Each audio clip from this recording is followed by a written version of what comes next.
frustrations can be monitored by expectation. If you change your expectation, you will limit your frustration. I expect people to be who they are. Once you teach me who you are, you teach me what to expect. And I'm never disappointed because I never expect above what you advertise. If you advertise you're a fool, I expect you to be a fool. And when I need a fool, I'll call you. Come on, somebody. You got power. I'm trying to show you you got power. You got power. You got power. They were frustrated because they expected Christ to do something that he never came to do. He didn't tell them he was going to do that. He kept telling them he was going to die.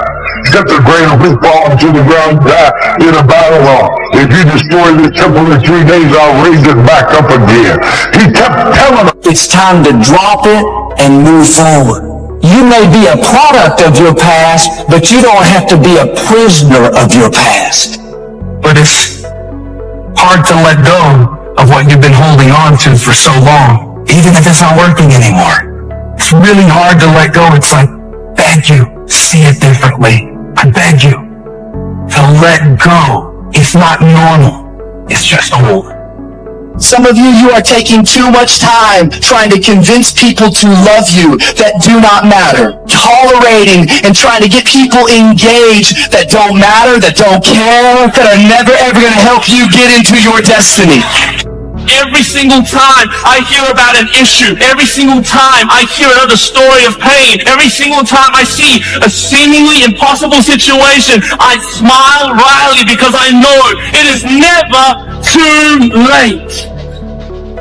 Kiss that wrong self-image goodbye. Victory starts in your thinking. Abundance, it starts in our mind. You can't think the same way and expect different results. Start embracing who God says you are.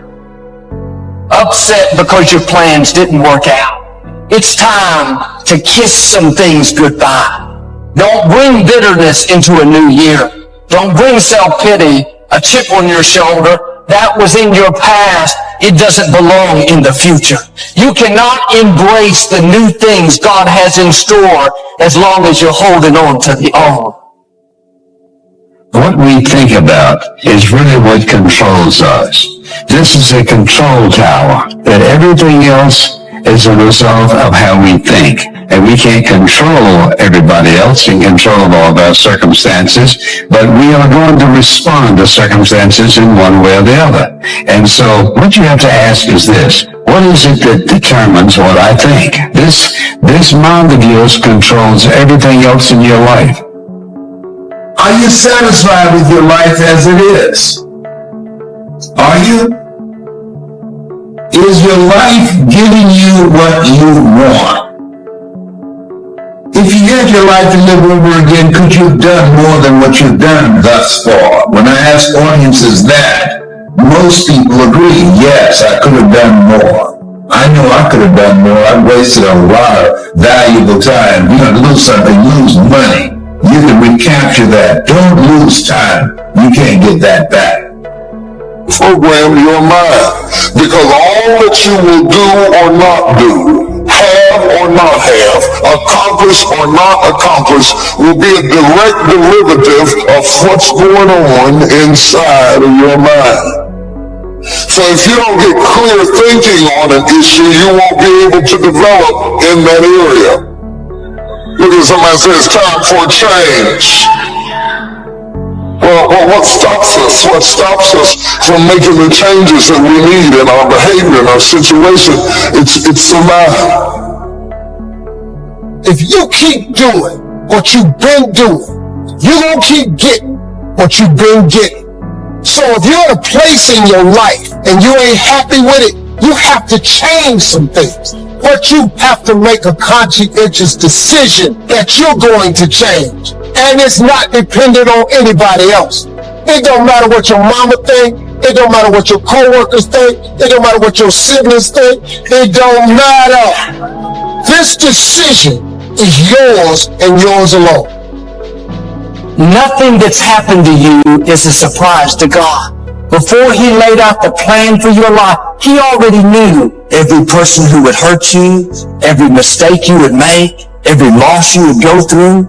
The good news is, for every setback, God has already arranged to come back. For every disappointment, a new beginning. For every failure, restoration. You have to put your foot down and say, that's it. I may have gone through some disappointments. I may have made some mistakes, but I'm not going to waste the time I have left worried about what I could have done better, upset over what didn't work out. I'm stepping out of the walls and I'm coming over into the is. I'm dropping the offense, dropping the failure, dropping the hurt. I'm not living my life with any more baggage. I'm going to live my life free. We find ourselves announcing our standards to our relatives, our friends, our associates. We shout our beliefs and condemn those who believe any differently, but then we don't walk the talk. We end up acting in a way far different from the beliefs we've shouted. This is inconsistent. This leads to a loss of credibility among those who watch us. And more importantly, this leads to a loss of credibility within ourselves. The only thing worse than one who is inconsistent in applying their self-imposed disciplines is one who has never considered the need or the value of discipline at all. So what kind of courage do you have? Is yours sort of floating between depending on the situation? Or do you know the difference between right and wrong for your life? And you've made up your mind. Our mind is the control tower of our life. All of our decisions are there. And the truth is, whatever we are today is the result of what we've been thinking about all those years. As a man thinketh in his heart, so is he. So if you don't like what's going on around you, maybe you should ask yourself the question, what am I thinking about? What do I think about myself? What do I think about other people? I want to tell you something today. The moment you make up your mind to get up, you can get up. And no devil in hell, no government, no power, no boss, or anything else can hold you. Once you are free in your mind, you are free. See, many things we don't do because, in fact, we want people to like us. There's some necessary losses in life. When you decide acting in your best interest, you're going to lose some friends. Everybody's not going to approve of you. There's some people that won't like you. Who do you think you are? You are arrogant. What do you think you can do? You're selfish. Thanks, I got that. Poor thinking habits keeps most people poor. Not poor working habits. Most people work hard, but they don't think hard. The mind is like a factory, a mental factory. And whatever you think about all day long pours ingredients into this mental factory. And that's what builds the economic, social, financial fabric of your life. As you think, so you become. But I think being grateful probably is number one. If you've got a job, you got to be grateful. So this isn't the greatest job in the world. Even if it's a transitional job getting you where you want to go, you got to be grateful. You don't have to love your job or be passionate about your job. Just passionate about staying steady, working hard, learning skills, doing this job so well that the next one will be even better, and taking such good care of this opportunity another one will present itself. What's next for me? After all of this, I don't think that things just happen. I believe that they happen just. We have a mindset. We don't want to be the same coming out of this. That you want some radical change. That this could be a major defining moment for you. A day that turns your life around. You have an extreme desire to wish to be successful, so you can accomplish all you wish to accomplish, be as generous as you'd like to be as strong as you'd like to be. And I think if you say you have to find your passion, people find that a little bit confusing. Where would I find it? What could I be passionate about? I guess you could start with saying, I'm passionate about providing unusual success for myself and for my family. Then I think think the key is to let what you want to accomplish, let that grow. Where at first this is as far as you can see, but if you do that, you could say, wow, maybe I could multiply by 2, by 3, and expand my vision to accomplish a lot more. God places everything He has for you in your imagination. So if you've been dreaming of your own business, if you've been dreaming of a summer home, it's because that's what He got for you. He places everything He has for you in your imagination. And then to quit worrying about how to get it done. The how-to is none of your business. The Bible says, ask, believe, receive. Now you got to be willing to work, but He don't require you to figure it out. The how-to is none of your business. We all have promises we're standing on. It's easy to believe at first, but what happens when nothing is improving? Before the promise comes to pass, you have to go from I believe to I still believe. You're not discouraged by how long it's taking. You know God is still on the throne. What He promised is on the way. God is looking for I still believe people. All the facts say it's impossible. Your attitude is, that's okay. God can do the impossible. Maybe you tried to accomplish a dream, but no doors opened. That's all a part of the process. God didn't give you the dream and not have a way to bring it to pass. God didn't change His mind. He just needs some I still believe faith. Don't get talked out of your dreams. The negative chatter, the people who don't believe in you, the environment you were raised in is not going to stop your destiny. Your time is coming. It's not too late. What God put in your heart is still on the way.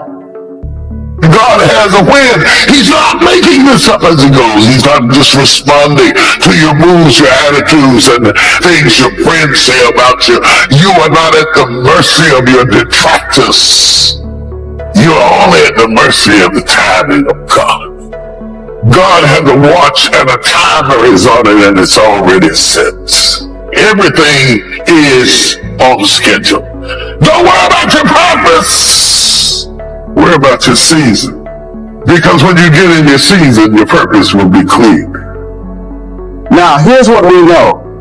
That people don't do what they know in life, but what they do is they operate within the context of the vision they have of themselves.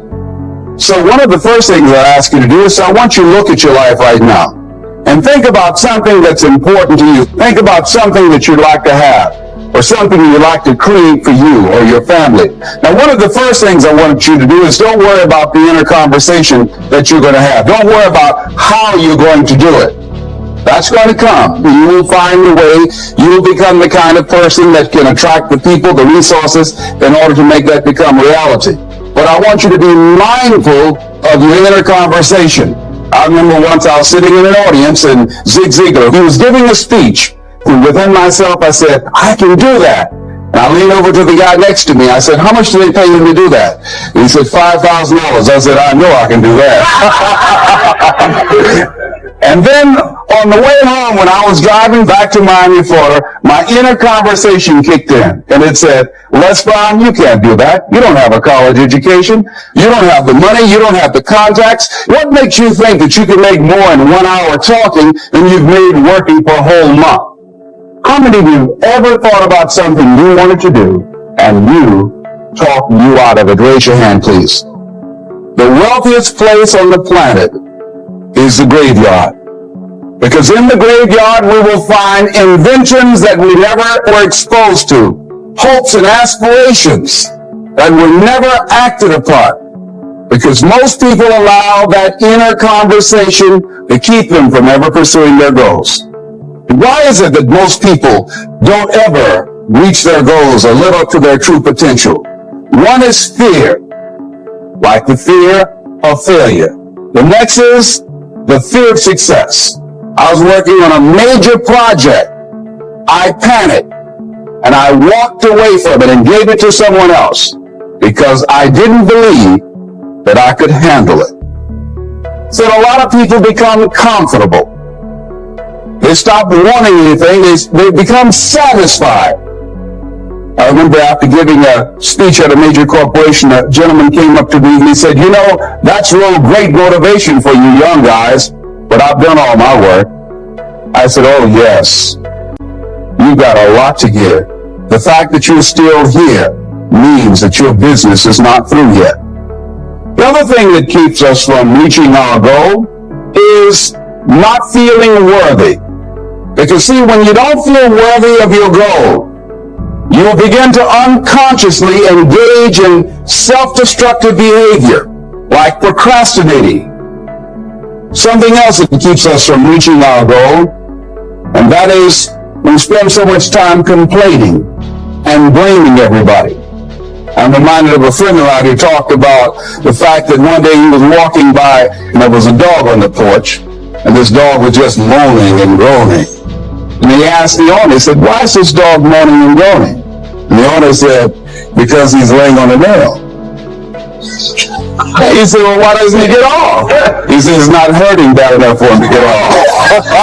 How many of you know people who moan and groan and complain about life? They might moan and groan about their job. "I'm sick of this job," and never do anything about it. They haven't got to the point where they're sick and tired of being sick and tired. No, that can't get you where you want to go. That cannot create your reality point. The other thing that keeps most people from realizing their true greatness and their true potential, circumstances. Are you letting your circumstances talk you out of what God put in your heart? God still wants to bring it to pass, but you have to get in agreement with Him and say, "God, I still believe it can happen. I still believe I can start my business. Joel, I tried, that didn't work out. That doesn't mean it's not going to happen." You have to have a made-up mind that you're going to believe until you see that promise come to pass. The odds are against me, but I still believe I can accomplish my dreams. I was raised in dysfunction, but I still believe I can set a new standard. Given my circumstances, ladies and gentlemen, I shouldn't be doing what I'm doing right now. No one could have convinced me, given my circumstances, given my background, that I would be doing what I'm doing right now. When I was in 5th grade, I was identified as EMR, labeled educable mentally retarded, and stayed in that category until I got out of high school. But here's what happened. I had an intervention in my life. A man who saw something in me at a time that I did not see something in myself. And he asked me to go up to the board and write something on the board. And I said, "I can't do that, sir." He said, "Why not?" I said, "Go up to the board and write what I'm about to tell you." I said, "I can't do that, sir." "Why not?" "I'm educable mentally retarded." He said, "Don't ever say that again. Someone's opinion of you does not have to become your reality." But once a person's mind is expanded with an idea, it can never be satisfied to going back to where it was. Some of you are going to go back and look at your dreams and dust them off. Whatever goal that you have in mind, I want that to be a goal that will challenge you. What is it that you looked at some point in time and you decided that you couldn't do it? Bring it back out there. How are you going to do it? That will come to you in due time. See, you don't get in life what you want, ladies and gentlemen. You get in life what you are. You've got to begin to take a look at your life and look at where are you right now? What gives your life a sense of fulfillment, a sense of joy? What is it that you could love doing 7 days a week? In all the areas of your life, your professional life, your personal life, your family life, once you begin to determine that, that takes you to the next step. And that is, now you've got to decide that you deserve that. Repeat after me, please. I deserve the best that life has to offer. Shake somebody's hand on your right and left and say, "Find your purpose." Do you know by actively pursuing your purpose, it could perhaps extend your life? The number one killer of all the diseases we have, heart disease. The truth of the matter is that the majority of people suffer their first major heart attack on Monday morning between 8 a.m. and 9 a.m. People getting ready to go to jobs that they don't like. You see, when you're not pursuing your goal, you are literally committing spiritual suicide. You got to believe in yourself. I was doing work for a major corporation, and they were having a major downsizing. The people that were working there, they approached them and said, listen, we will give you a buyout package of $300,000 if you take it within this time frame. Ladies and gentlemen, only 50% of the people that were eligible took this. If I'd been there, I'd have gone to ask for your check. I would have taken that money so quick and had other people checks. See, ladies and gentlemen, life is too short trying to play it safe. Here's the thing. You can't get out of life alive. So there's no safe position. You can die in the bleachers or you can die on the field. You might as well come out on the field and have a good time, right? So you got to be bold in life.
In the journey of life, we all encounter setbacks, obstacles, and moments of doubt.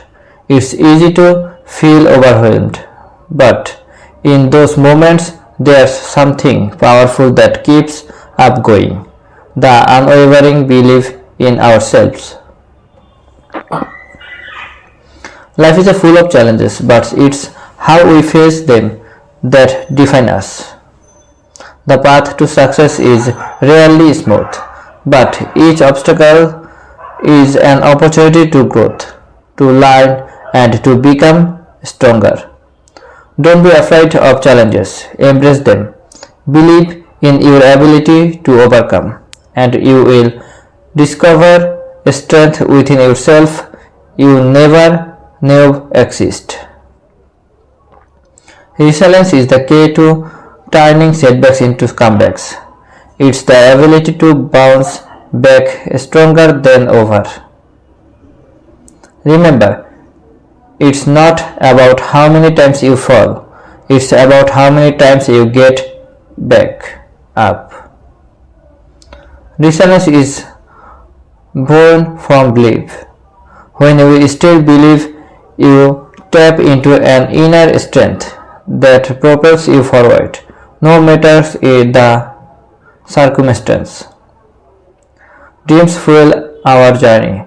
They are the guiding star that illuminate our path. When the world says it's impossible, let your belief scream, I still believe. Hold on to your dreams with unwavering faith. They are the sparks that ignite the fire within you, propelling you toward success. So my friends, in the grand symphony of life, let your belief be the melody that carries you through. Embrace challenges, harness resilience, and hold on to your dreams.